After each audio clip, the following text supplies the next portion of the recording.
Okay, what's going on with this book, Wes? Where's it been? When's it coming out? What happened to it? Is it over? Is it ever going to show up?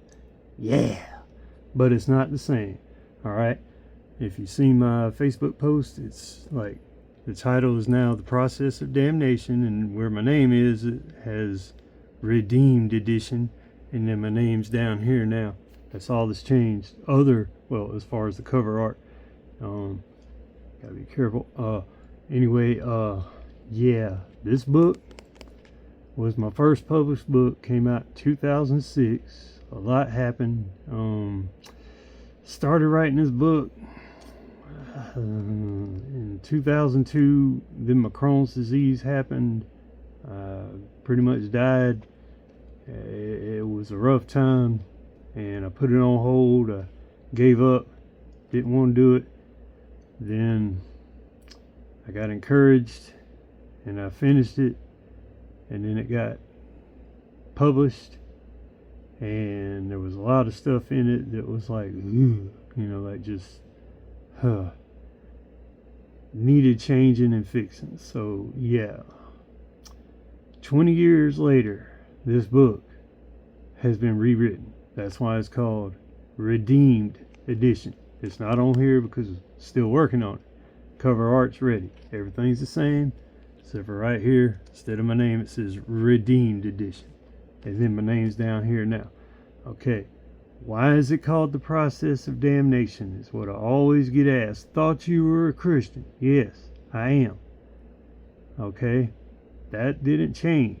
This whole book was about dealing with feeling like the curse of damnation that was started in the Garden of Eden with Adam and Eve. When they ate the forbidden fruit, they brought death and sin into the world. Okay? Without redemption, you are damned. So it's all about life and struggling through life and everything that we go through in our everyday lives, and trying to, find a way to survive. But death is always inevitable, and sin is all around us, and temptation. So my character in the story, because it's kind of an autobiography in a way, I mean, it really is. It's my story, kind of like Why I Believe, but it was written from the perspective of somebody who is really struggling with their faith, because they feel like every day they are damned and cursed by God, because it feels like bad stuff's happening to them. They don't know why. They don't know what's going on. No matter how good they try to be, or be who God wants them to be, it just feels like, God hates me and I'm cursed, I'm damned. And, so that's what the story is about, is destroying damnation. Like getting through the process of damnation and realizing that because Jesus made his sacrifice on the cross in our place, as long as we accept that, we are free from damnation and we are redeemed. We are saved. Nothing can separate us. So it's a hard book. It really was. It was hard to write, and going back and rewriting it, you can tell this is where it started and here's where I am. I'm almost done. I mean, wow, I started this project as soon as I put out Tales to Chill Your Blood. Like, as soon as it hit the market, August 18th, I took 2 days off and I started working on this, because I'm like, 2026 is the 20-year anniversary that this book came out, and I kept saying, I'm going to re-release it, I'm going to fix it, I'm going to make a change to it, and it's coming out because people need to read it. And it's messed up world that we live in today. People need this book. Okay?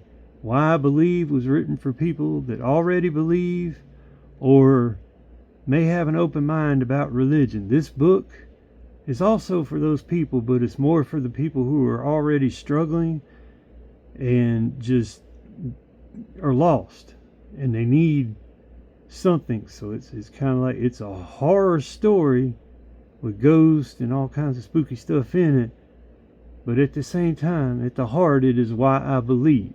It was the birth of Why I Believe. Like the book that I wrote, that was my way of trying to rewrite this book from a different perspective, and I love it.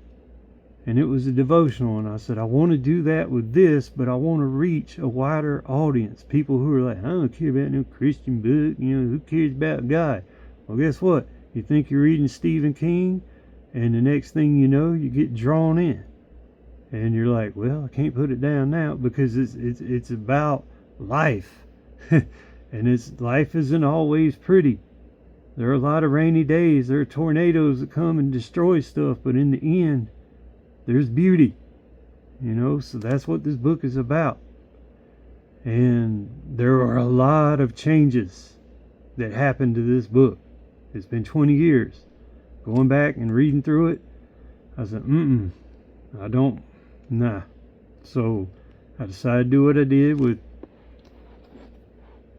Tales to Chill Your Blood. And I went through. There's no cussing. There's no kind of sex of any kind. No sexual anything. No cussing. This word here comes up some. Damnation. Hell. There's a lot of talk about hell and heaven.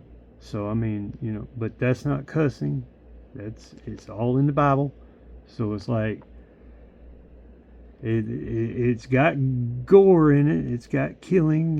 It's violent at times because it's there to numbify what's really going on. So sometimes it's got to be a little vulgar, but not like grotesque, or it doesn't go too far into description about like violence and blood and stuff. It's there, but it has been toned down a lot.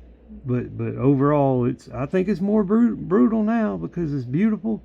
But reading through it and then going back and I just don't think it's going to be any good because all the nasty stuff's gone. And I read through it and I'm like, that's even better than it was. And then you go, man, that gets in my feelings, man. It's real and it's brutal, and it's good. It's got like lore in it from around the Gaffney area and other areas, like urban legends kind of stuff and like spooky stuff, and it ties into some Tales to Chill Your Blood characters like that I created, or